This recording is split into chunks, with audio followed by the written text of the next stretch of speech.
Barcode Podcast with your host, Chris Glandon, serving cybersecurity straight up with no chaser. Let's hit the bar and grab a drink.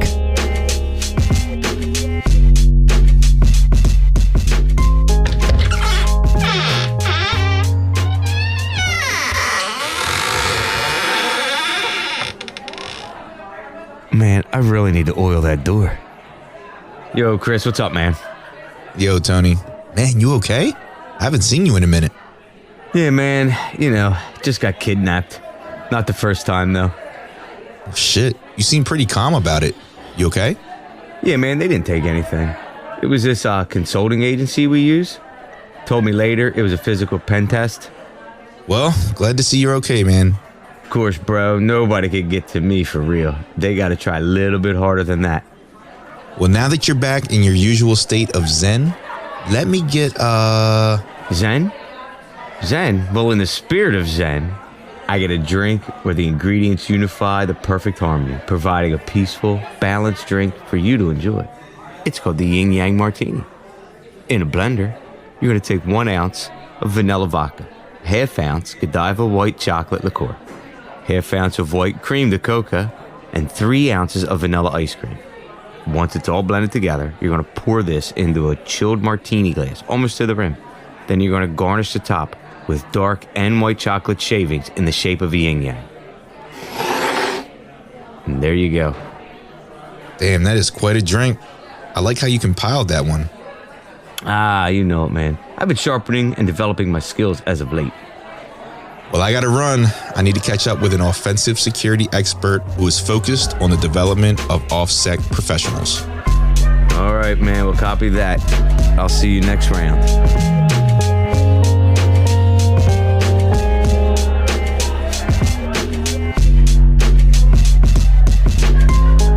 Jeremy Harbinger Miller is an InfoSec professional primarily interested in how security skills are taught, learned, and applied by individuals and organizations.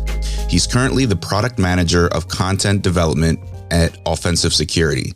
Jeremy, welcome to Barcode, man. Hey, Chris. Thanks for having me. Absolutely, man. You've taken a pretty unique path that has led you into InfoSec.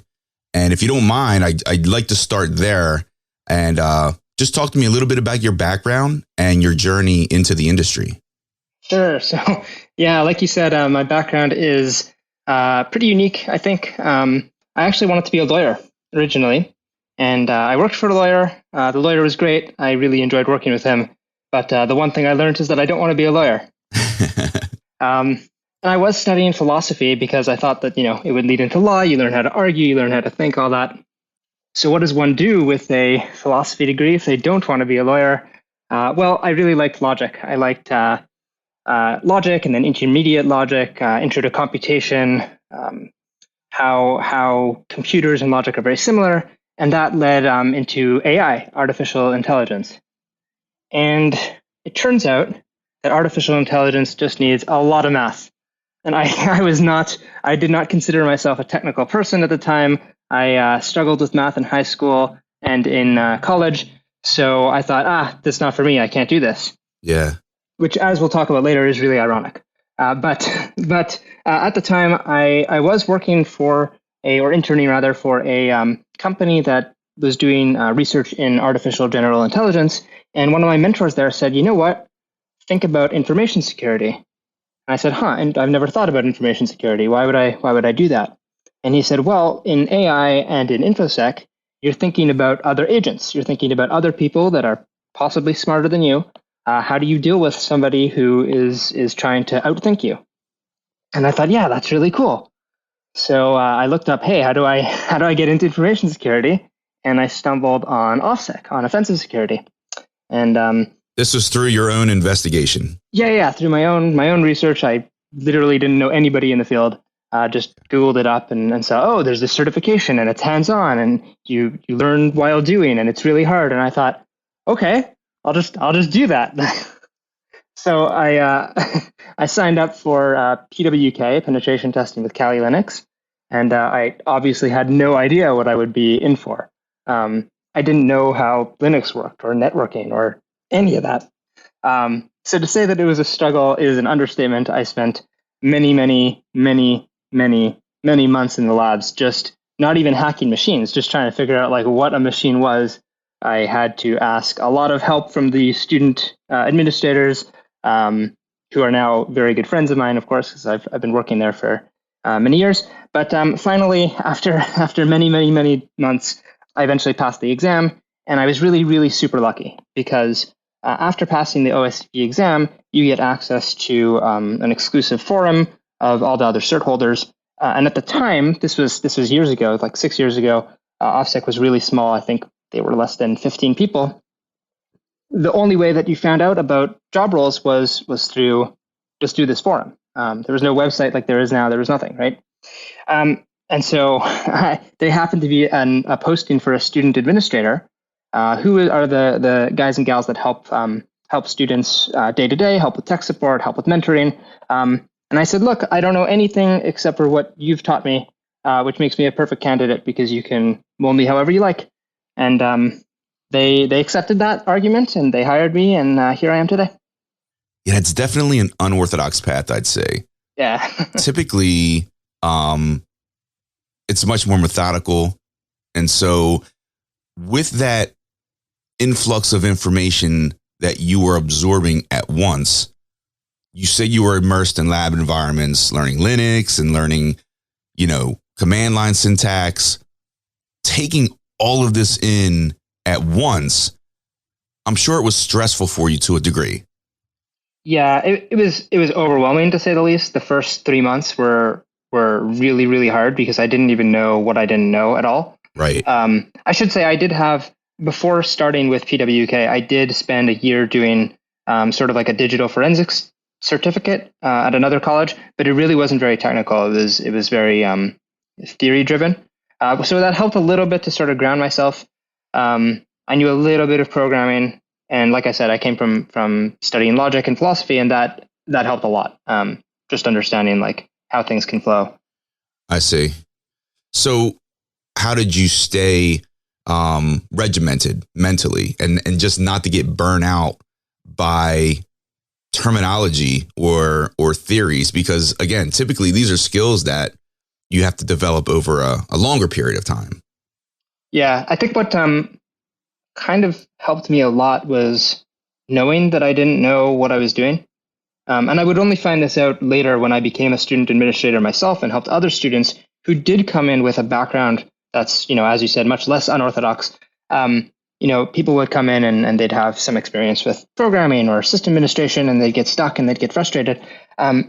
I had the advantage in a way of not caring if I was frustrated or stuck with something, because the only place to go was up. Like the only thing that I could do is learn a little bit more, whether it was useful for pen testing or just something in general about technology or about how I learn or whatever it was. I tried to take every opportunity to learn something. And I can't tell you that I was never frustrated. That's never how this works.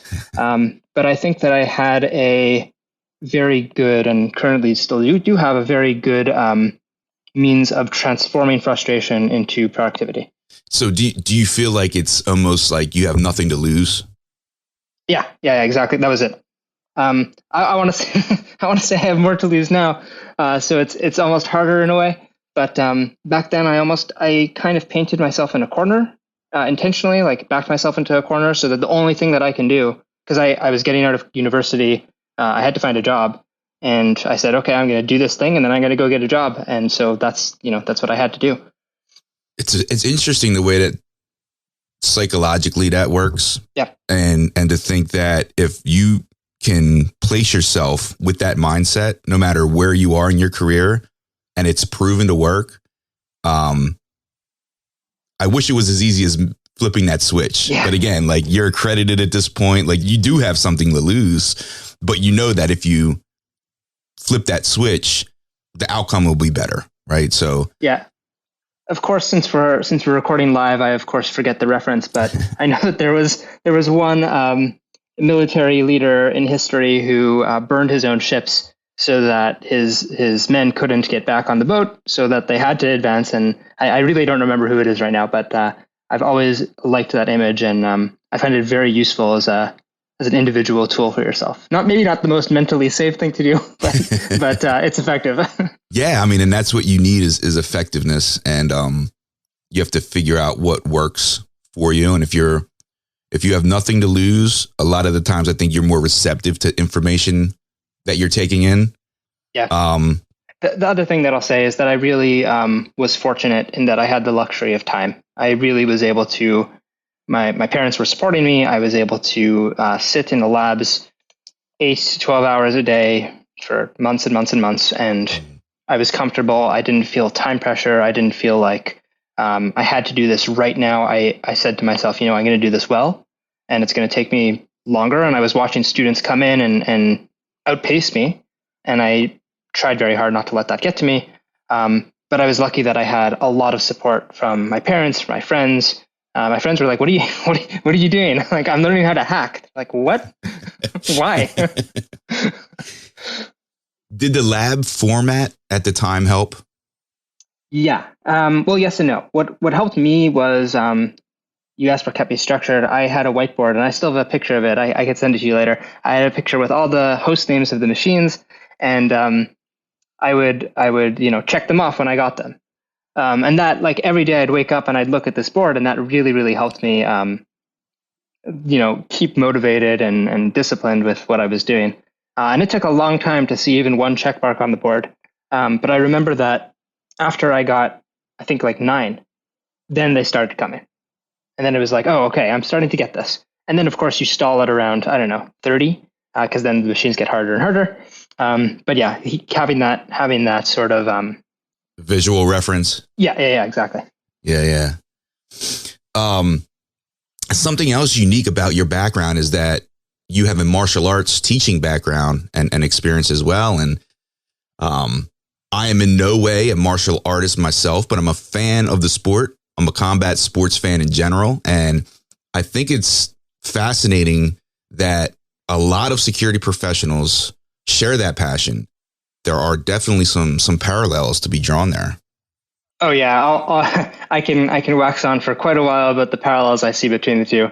I do think that, like, if you take any two disciplines and someone is a practitioner of both, they'll be able to draw analogies. That's just like how like the human mind thinks. But for me, I think specifically with offensive security, meaning the discipline, penetration testing, not the company. There are a few things that I would highlight. Number one is just the mindset of engaging with another person or giving respect to that opponent. And I don't mean respect in the sense of like being nice to people. Like, obviously that's important in martial arts. That's a huge tenet of, like, in a lot of East Asian martial arts, you bow. In Brazilian jiu-jitsu or boxing, you pop hands. So that's obviously important. And I'm just not talking, that's not what I mean right now. What I mean about respect is understanding that your opponent has a game plan and that they're smart and that they're trying to beat you, just like you're trying to beat them. You're not fighting a robot or an automaton. You're fighting someone who is actively engaged in fighting you. And so once you can sort of realize that there's a mirror of your own mind and theirs, that's where the fun starts. And you don't get to see that, like, at least in my case and in my experience, I don't think I recognized that until many years of being a martial artist. I started when I was 6, and I think maybe I was only smart enough to sort of recognize that when I was an adult, right? So many years later. But yeah, that first thing translates to cybersecurity, of course, because as an attacker, you have to think not only, hey, there's this machine that I'm attacking, but there's a human that actually developed the machine. They programmed it. They made it work. They have certain motivations and certain incentives. What are they? How can I abuse those? And that flip-flops on the defensive side as well, because as an offender, you're going to look at your network and go, okay, if I was an attacker, what would I want to do? Why would I want to be engaged with my network? What could I gain if I was the attacker?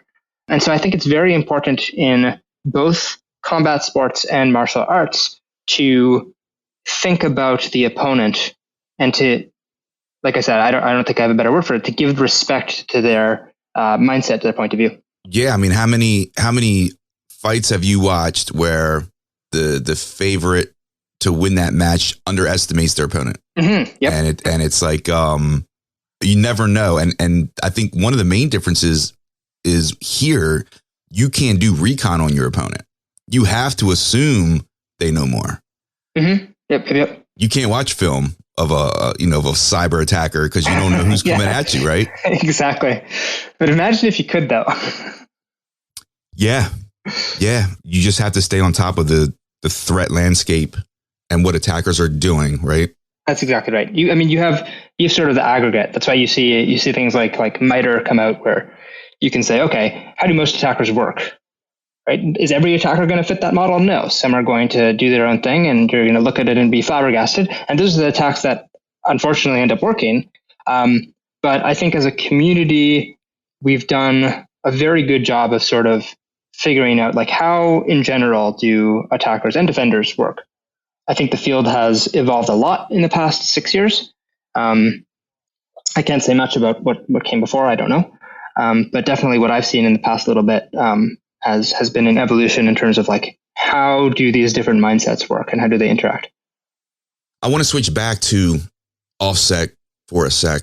You've had multiple roles at the company, and you've got to really witness the evolution of the student training model in the cybersecurity field and how to optimize training. And like you have been in martial arts for so many years, were you able to apply any of those attributes of training and developing others in martial arts over to OffSec? Yeah, so I should start off by saying I have taught martial arts for many years. After I became a black belt in karate, I started teaching for my teacher at his dojo, and I did that for 8 to 10 years, something like that. So I've taught children as young as 4 and adults as old as 64. So a very large range of people. And definitely that helped both as a student myself when I was learning, but then also as a student administrator, as a sort of teacher. It's not quite the same thing because you're not teaching in the sense of saying, okay, let's sit down and have a lecture, but you are guiding students through the process and trying to help them without being too explicit about it. So that's my background there. And I will say that has colored the way that I've interacted with students significantly. I think compared to many of the other student administrators that joined me, they came from a much more technical background. And so when they'd help students, they'd have sort of a lot more confidence in their foundations. Whereas for me, I would always go in sort of recognizing that, hey, you probably know more than me in a lot of ways. What I can do is help you understand how you're thinking about the problem and help you with your mindset and your sort of psychological engagement. I always found it very valuable and important for the student to sort of at least in my own head, recognize that, hey, I'm not going to be an expert in especially like the foundations of the technology. So that's my background, and I just want to make sure that that's out there as I'm expressing this. I think one of the most important things as a penetration tester, and I don't know if this translates to the defensive side, it probably should, but I just don't have the experience myself. But as a pen tester, I think it's really important to recognize that you are a thinking machine in the sense that the way that your brain is working, the way that you're thinking through the problem isn't perfect, and it will never be perfect. And sort of recognizing your own flaws, looking at yourself and going, okay, I have this machine and that my goal is to attack the machine. But a secondary and almost more important goal is, how am I going through this process? And the reason I think that's important is because hacking or information security in general, is an exercise in uncertainty, reasoning under uncertainty. Because if you knew everything that there was to know about the machine, then there wouldn't be any hacking to do. You would sit at your terminal and type the specific command or the specific code that would get you the shell, and that would be it, because you already know everything there is to know about the machine. So the very fact that hacking is a thing, that like it's an activity that can be done, exists only because there is something that someone doesn't know. And so recognizing that in yourself, that approaching the problem with some level of like epistemic humility and saying, okay, I obviously don't know everything about this machine because I can't hack it right now. So what do I need to learn about it in order to make progress on it? I think that's really important. And that's not a mindset that I think most people start out with. Yeah, I love that you pointed that out.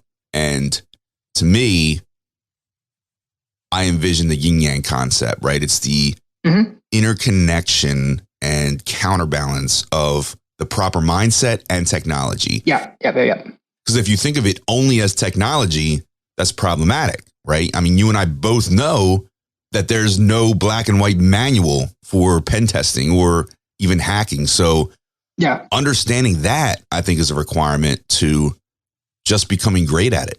Yeah, and it is. I think you're absolutely right that it is a balance. Like, I think one of my own failure modes is I think like, oh, if I have the right mindset, I can do anything. And that's kind of true, but it takes a really long time and it's not efficient. I think you do need to roll up your sleeves and learn the technology and take the time and really engage with this stuff. It's not just, okay, I'm going to go hack a machine. It's, can I build the machine myself? Am I going to go sit down and develop a website and intentionally put in a vulnerability and then go attack it? Like, I think that enterprise is really important. It's not just, oh, you have the right mindset and there you go. That's a super important key, but like you said, it's not the only thing you need. And one aspect that I've always appreciated about OffSec is really the culture that you breed and the level of expertise that someone can achieve through that program by having that mindset as well. Within your curriculum, what are some of the attributes that you personally want to see your students gain? Obviously, you have the certificate side, but I think that certificate, especially with OffSec certificates, represent a deeper set of skills and knowledge and again, mindset. Yeah. So as I'm sure won't be a surprise to many listeners, we do have this this phrase, this motto called "try harder," and it's unfortunately been really misunderstood throughout the years, and we haven't necessarily done the best job of explaining what we mean by it all the time. So the community has kind of interpreted it, and justifiably so. I'll say a bit about what I think the interpretation is, and then I'll say a bit at least about what I mean by it. Not necessarily the company itself, but my own interpretation. So I think it's been interpreted to mean sort of this elitist kind of go bang your head on the wall until you figure it out because that's the best way to learn. And unfortunately, I think that a lot of our students have taken that interpretation, and that's how they think we want to sort of portray it. So when a student comes and asks for help, another student might go, oh, you should try harder. But at least when I started, and like I said, this was 6 years ago, the first thing that my boss, my mentor, the student admin mentor at the time said was, never, ever, ever say the words try harder, right? Like, we don't do that. Right. It's intimidating. Yeah, of course. And it's belittling. It doesn't help. There's never a reason to say that. I think that maybe, and again, this is before my time, but many, many years ago when OffSec started, so starting, I don't know, 2009, right? Mm-hmm. At that point, the only people OffSec was teaching was really seasoned pen testers. And so for that crowd, sometimes maybe try harder as a joke, as a sort of, you know what, you can do this, you've got this, go try again. That audience might have been receptive to that. But as the information security community has evolved, as we've had so many more people with so many more diverse backgrounds come in, I think that has become less and less useful as a tool. I could tell you that myself as a student, I never heard anybody say that to me that worked for OffSec, and certainly have never said that to a student myself. That all said, I think that the intention behind it, from my perspective, is still really important because, like I said before, if you're engaged with a machine and you're trying to hack it, or a network or an organization or a person or whatever it is, there is something that you must not know. And by virtue of not knowing, the only way for you to figure it out is to engage with it and learn more. So for me, try harder isn't about just like literally banging your head on the wall and getting nowhere and getting frustrated. It's about recognizing that, hey, this thing isn't intended for me to hack, even though, in a lab, in an OffSec lab or another lab, obviously these machines are created with the intention to be hacked, but let's put that aside and pretend that it's a real world environment. In the real world, the defenders don't want you to hack their machines, believe it or not. Right? Right. So I think giving, we come back to that word respect, giving respect to the industry in the sense of people are trying to design systems that are safe, that are secure. And we're trying, as pen testers, we're trying to go in and break those things. That's hard. And let's recognize that it's hard. It's not this trivial thing that you just do, but it takes a lot of work. And one of the skills that it takes is learning when you're stuck, learning when you don't know something and trying to say, okay, I don't know what to do next. What are my options? What can I do? If your reaction to that situation is, okay, I'm stuck, I got to ask for help, you might gain the information you need to hack that machine, which is good. You're still learning something, but you are not exercising the skill of what do I do when I'm stuck. And so for me, at least, the object level skill of how does this technology work? How do I do SQL injection on Oracle, right? That's sort of an object level skill, and learning that is good and useful and valuable, and everybody should go do that, but not at the expense of, I don't know which type of SQL server is running, so I need to go figure that out. I think that's that second thing, that's sort of meta level skill of I don't even know what to do in this situation. That is, in my mind, usually more important and harder to develop. And so when I think about try harder, that's really what I mean. Yeah, 100%. I can think back when I transitioned from IT into security in 2012. I remember looking at OffSec, and I don't think there were many other cert programs other than the OSCP and maybe PWK. And I looked at it and it was intimidating. And then I heard the try harder mantra. And to me, at that point, I took it in a literal sense, and correlated it to the exam. Mm-hmm. And just didn't fully understand that. What I understand now is that try harder really is a mindset of persistence. Exactly. And it doesn't leave you, because if you ace that exam, that mantra is still the same. That mantra doesn't change. And I think that I can respect that more now, having been in the industry for a while. Yeah. But again, coming in, you're reading it more in the literal sense. For sure. And I don't begrudge students that. I don't begrudge people who are looking to get into the field and they go read reviews and they say, oh, this try harder thing is scary. For sure. And so again, like I said, I think that we can do a better job of expressing what we mean by that. Maybe the literal words try harder aren't the best ones to communicate this. There are probably others that could be used as well. But I think your phrasing of persistence is really good. Persistence, grit, determination, all those nice synonyms. Yeah. And apply that everywhere, right? It's just trying to improve and trying to get better. Mm-hmm. That's how I see it. There's also a tendency to say, okay, you're using these words like persistence and try harder and grit and determination. Are you saying that I should just keep working and keep trying and not give myself rest? And a lot of people interpret it in that way. And that's not the case either. I think right. You need to give your mind time to adjust to different stimuli. You need to give yourself breathing room, and we all have a limit, whether it's 2 hours or 8 hours or whatever it is for you in the day. There's no utility in pushing past that. And one thing I don't think we necessarily stress enough or push enough is go relax. This stuff is really, really challenging. It's hard on the eyes. It's hard on the body. You're sitting down usually for most people. for many hours at a time. You're hunched over looking at your screen. Like, give your body a break, give your mind a break. Try harder is also about taking care of yourself, in my mind. That's a great point. In terms of training methodology, we talked about certs, right? From your perspective, how important are cybersecurity degrees in 2022 versus, boot camps or even self-teaching? Do you feel like it has its respective place for aspiring professionals? And how do you, as an instructor, pinpoint, or can you pinpoint what will be the optimal way that a younger student perhaps can really kick off their career?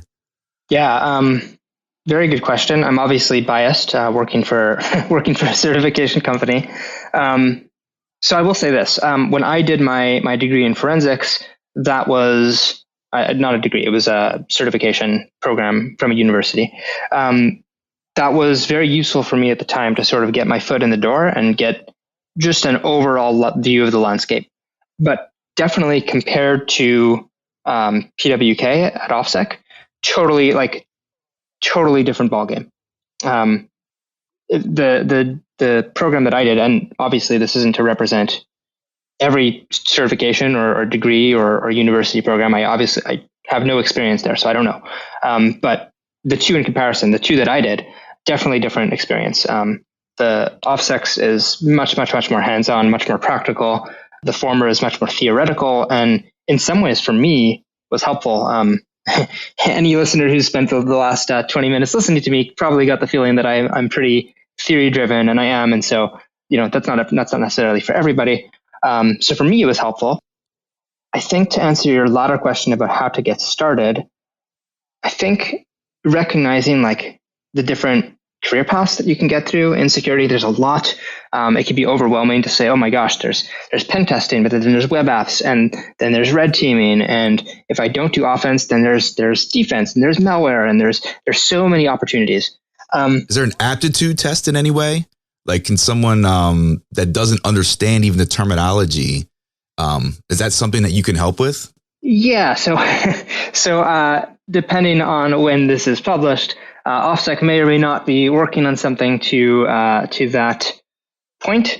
I think giving people a sense of where they might want to go is important, but I also think that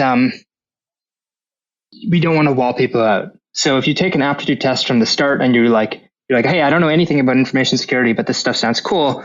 Tell me where I should go.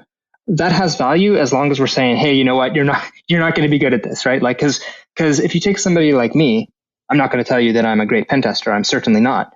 But if you told me in 2014 that, hey, you're going to go learn hacking and you're going to become a pen tester, I would have laughed at you and said, no, I'm not a technical person. And today I do consider myself a technical person. So there's this danger, I think, in walling people out and telling people oh yeah, this isn't for you. I think on the other hand, it's much more effective to say, okay, you have these and these aptitudes. That's great. Your mindset may point you towards this, but don't count out that because you never know, right? Give yourself the opportunity. Yeah. And with the evolution of our industry, we're all pivoting in different directions on what we want to pursue. Yeah. Yeah. But just having something laid out that explains the different routes that you can take would certainly be helpful. Yeah. Now, offensive security does have a new program coming out. It's called Learn Fundamentals, and it's all about how do I get into the InfoSec field. Learn Fundamentals will contain prerequisite courses for something like PWK and our recently released SOC 200 and Web 200. And the goal of getting students those skills they need to then take those more advanced courses. Oh, man, that's awesome. And it's so much needed, too. I mean, especially with these young students that have an interest in cybersecurity, but just uncertain and unsure of what that really encompasses. Yeah. There's often this idea of hacking and pen testing and offensive security in general, being this enigma where it's just unexplainable, unachievable, and not knowing where to start day one. And I think what you're doing with that program is amazing and really helping to carve out the next generation of professionals in a much more pragmatic way than what we saw, in our era. Mm-hmm. Yeah, we're really excited about it. I'm really excited about it. When I started, I know that I would have definitely benefited from this. And I think that OffSec as an organization has sort of recognized that, hey, we're not in 2009 anymore. People coming to us aren't seasoned pen testers. They're people from all walks of life, including technical things like IT and programming, but also non-technical people. We get people who are from totally different fields that are starting to realize, like, hey, I need to get a digital skill set in 2022. So what am I going to do? And they look online and they go, oh, cybersecurity is this big booming field. Cool. That sounds really awesome. It's going to help the world. How do I get into that? And then they stumble on, something like PWK and OSCP. And it's not entry level in the sense of coming in from nothing. So for a long time, we as an OffSec didn't have anything to really say to that. So now we're really excited to have this out there and have a product for that audience.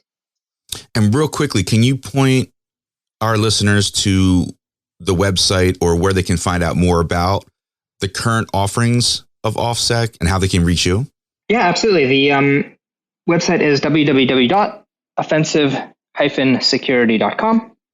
And there you can see all the different products, all the different courses. Nice. Now, Jeremy, before you go, you're in the Montreal area, is that correct? I am indeed, yes. So since this is Barcode, I need to ask you, if I were to visit and I'm looking for a place to have a drink after, an OffSec boot camp, and I need a place to unwind, where in Montreal would you direct me to? All right, so I'm going to give you the normal answer and the hacker answer. Okay. So the normal answer is Brewski. That's a great one. Really, really nice place. One of the CTFs that happens every year at Montreal called NorthSec is right next to that bar. So it's great. There, at least at that time of year, there are definitely hackers around. The hacker answer is I can't tell you where it is because it's a secret. But there's this really cool bar in Montreal where you walk into this ice cream shop, and in the back of the ice cream shop, there's like a secret bar. But the cool thing is that if you go through the bar, then there's a second secret bar. And the second one only has mezcal and tequila. It's really cool.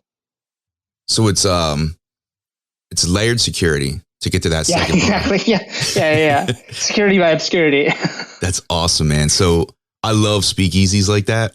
Yeah. And if I go to a city I've never been to before, that's typically at the top of my list is to find the best speakeasy. Yeah. Well, this one's great. So I just heard last call here. You got time for one more? Yeah. If you opened a cybersecurity themed bar, what would the name be and what would your signature drink be called? Yeah, so I thought about it. I thought a lot about this one, and I don't have a really great idea. I think I would go with like something really cheesy and 90s. So maybe we'd call it the Terminal.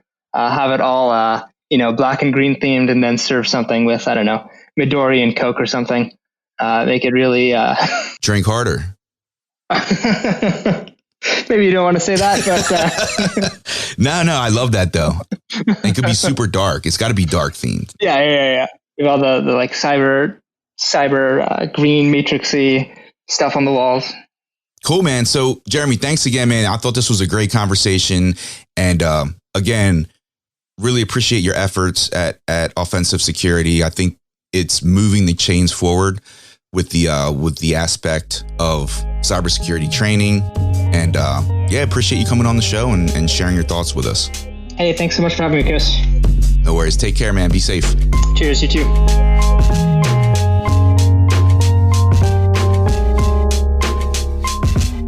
Barcode patrons, if you like this episode and would like to support the podcast, rate us on Apple Podcasts and visit our Patreon site, patreon.com/Barcode Podcast. If you're interested in sponsoring the show, check out the barcodepodcast.com/sponsor. Cheers.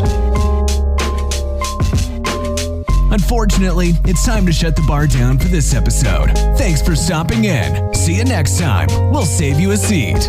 Be sure to check us out at thebarcodepodcast.com.